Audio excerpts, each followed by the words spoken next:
নমঃ শিবায়। ওম নমঃ শিবায়। ওম নমঃ শিবায়। প্রত্যেককেই বলবো এই ভিডিওটি কমপ্লিটলি দেখবেন এবং ভিডিওতে অবশ্যই কমেন্টস বক্সে কমেন্ট করবেন। কি করবেন জানেন? বলতে অপেক্ষা নেই, ওম নমঃ শিবায়। হ্যাঁ, এই কমেন্টটি কিন্তু করতে হবে, কারণ এই যে মহাশিবরাত্রির দিন, ঠিক এই দিন থেকে ভোলে বাবার কৃপা এই ছয়টি অতীব সৌভাগ্যশালী রাশি পেতে চলেছে। হ্যাঁ বন্ধুরা, আগামী 15ই ফেব্রুয়ারি রবিবার দিন মহাশিবরাত্রি, এবং এই দিনটিতে অর্থাৎ এই দিন থেকে ভোলে বাবার কৃপা এই 6টি অতীব সৌভাগ্যশালী রাশি পেতে চলেছে। কোন সেই সৌভাগ্যশালী 6টি রাশি তা জানতে চাইলে ভিডিওটি কমপ্লিটলি দেখবেন। চ্যানেলে যারা নতুন রয়েছেন তারা অবশ্যই সাবস্ক্রাইব করে রাখবেন।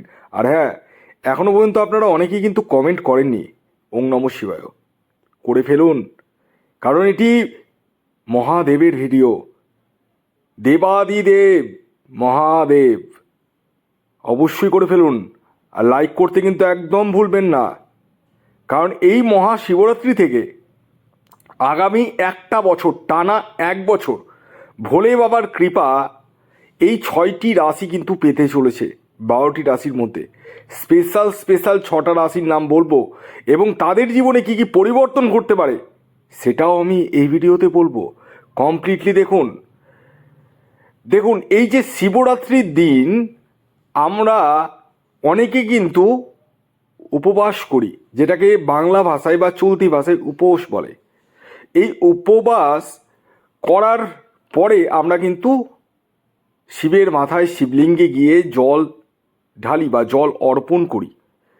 কিন্তু আপনারা জানলে অবাক হবেন যে আমি আজকে ভিডিওতে 6টা রাশির নামের বলার পাশাপাশি কিছু উপচার বলবো, উপাচার। হ্যাঁ, কোন নিয়মে জল ঢাললে কি কি ফল পেতে পারেন সেটা আমি বলবো। কমপ্লিটলি দেখুন আজকের ডেটে প্রত্যেকেই কিন্তু,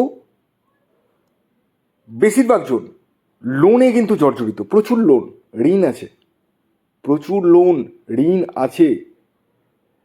এই ঋণের জায়গাটাকে যদি আপনি শান্ত করতে চান, তাহলে দুধ, গঙ্গা জল সাথে আখের রস মিশিয়ে সেই জলটিকে আপনাকে মহাদেবের মাথায় অর্পণ করতে হবে, শিবলিঙ্গে অর্পণ করতে হবে, এবং বলতে হবে ওং নমঃ শিবায় এবং ওং নন্দিনায়ং নম। হ্যাঁ, পাশেই কিন্তু শিবলিঙ্গের পাশেই কিন্তু নন্দী থাকে, অর্থাৎ ষাঁড়, এবং শিবের সাথে বাসুকী নাগ থাকে। তো আপনাকে শিবলিঙ্গে অর্পণ করার পরে ওং বাসুকী নাগায় নম এটি কিন্তু অবশ্যই বলতে হবে। এই 3টা জিনিস কিন্তু অবশ্যই করবেন, এবং মাথার মধ্যে শিবের যে শিবলিঙ্গ রয়েছে সেখানে কিন্তু আপনারা কিন্তু দুধ, গঙ্গা জল এবং আখের রস নিবেদন করুন। দেখুন আগামী একটা বছরের মধ্যে আপনার লোন চচ্চর করে সরে যাবে, বিভিন্ন অপরচুনিটি আপনার জীবনে চলে আসবে। হ্যাঁ, অর্থের অপরচুনিটি আসবেই, কনফার্মলি বলতে পারি। এটি পরীক্ষিত, ওই জন্যই আমি এত গলা জোর করে বলতে পারছি। অনেকেই কিন্তু শত্রুতা, মানে শত্রু নিয়ে জ্বালায় মরছে, কি করব বুঝে উঠতে পারছেন। হ্যাঁ, এই শিবরাত্রির দিনে কিন্তু যদি আপনি দুধ, গঙ্গা জল এবং সাথে কালো তিল, হ্যাঁ কালো তিল যদি মিশিয়ে একদম শিবের মাথায় অর্পণ করেন, সেক্ষেত্রে শত্রু কিন্তু নিধন হবে, শত্রু নাশ হবে 100%। এবং পাশাপাশি আপনাদেরকে একটি কথা বলে রাখি, মহাশিবরাত্রির দিন আপনারা কিন্তু যখন তখন গিয়ে জল ঢালবেন না। হ্যাঁ, মোটামুটি জল ঢালার টাইম আমি বলে দিচ্ছি, রাত্রি 10:55 থেকে হ্যাঁ 3টা প্রহরে কিন্তু জল ঢালতে হবে। 3টা প্রহরে যদি জল ঢালতে পারেন সবচেয়ে বেস্ট, আর যারা পারছেন না 10টা 15 মিনিটের পরে কিন্তু জল ঢালবেন। তার আগে নয়, এটি অবশ্যই মাথায় রাখবেন। এবং আমি এখন এক এক করে এবার 6টা রাশির নাম বলবো এবং তাদের জীবনে কী কী পরিবর্তন হতে পারে আগামী একটা বছরের মধ্যে সেগুলো আগে বলবো।